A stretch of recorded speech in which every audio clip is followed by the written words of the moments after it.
The Boy Who Cried Wolf, Good Bedtime Stories for Kids. Today we have a book named The Boy Who Cried Wolf, Good Bedtime Stories for Kids. I think they're so pretty. I hope you guys really enjoy it. I love it. Please give this video a like if you enjoy it, and don't forget to subscribe for more stories. Thank you, reading. So, here we go. In a serene village nestled between rolling hills and lush meadows, lived a young boy named Aiden.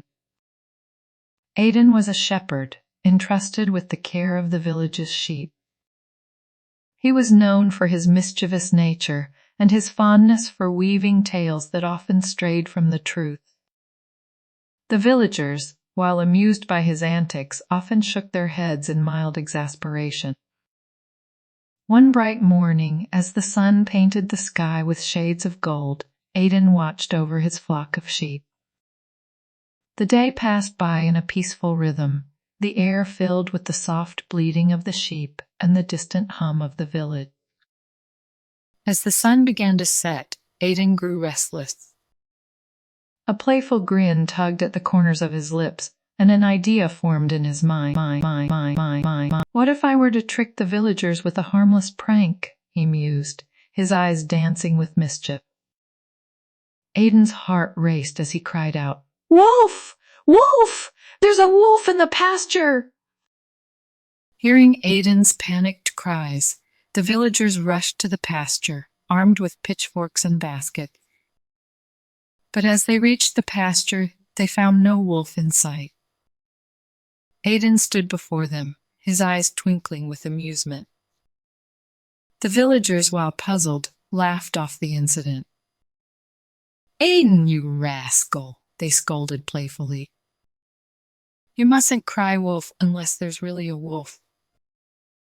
Aiden chuckled and nodded, his prank a success. He had the villagers wrapped around his finger, and he couldn't help but revel in the attention. Days turned into weeks, and Aiden's pranks continued. He cried wolf whenever boredom struck, enjoying the chaos that ensued each time. The villagers, though amused, began to grow weary of his false alarms. They would shake their heads and mutter, "There goes Aiden again." But one fateful day, as Aiden watched over his flock with a glint of mischief in his eyes, a true sense of danger appeared on the horizon. A fierce and hungry wolf had indeed entered the pasture, its eyes fixed on the sheep. Aiden's heart pounded as he saw the wolf's approach. Fear gripped him, and he realized that his cries for help had lost their meaning. He had played with the villagers' trust one too many times. Panicked, Aiden called out, "Wolf! Wolf! There's a wolf! And this time it's real!" The villagers, who had grown used to Aiden's pranks, heard his cries but chose to ignore them. They assumed it was another one of his playful tricks. As the wolf drew closer, Aiden's desperation grew. He frantically waved his arms and shouted, but his pleas fell on deaf ears. The wolf pounced on the unsuspecting sheep, its hunger satisfied at last. As the sun dipped below the horizon, Aiden sat amidst the scattered sheep, his heart heavy with regret.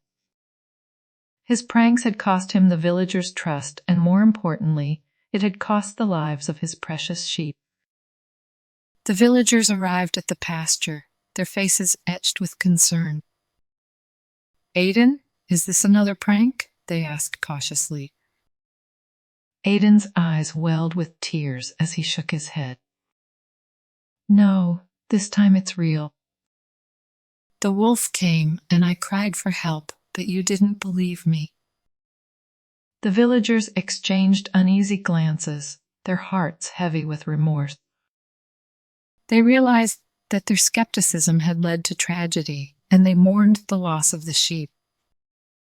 In the days that followed, Aiden learned a profound lesson in honesty and trust. He had seen firsthand the consequences of his actions, and understood the importance of telling the truth, especially when it mattered most. The villagers, too, learned a lesson in discernment. They realized that while they should be cautious, they should also be attentive to genuine calls for help. And as time passed, Aiden worked hard to regain their trust through his actions and words. As the village went on, the tale of the boy who cried wolf remained a reminder of the significance of honesty and the consequences of playing with trust. The end. Good job, friends. Thank you so much for reading with me. Bye, I'll see you next time.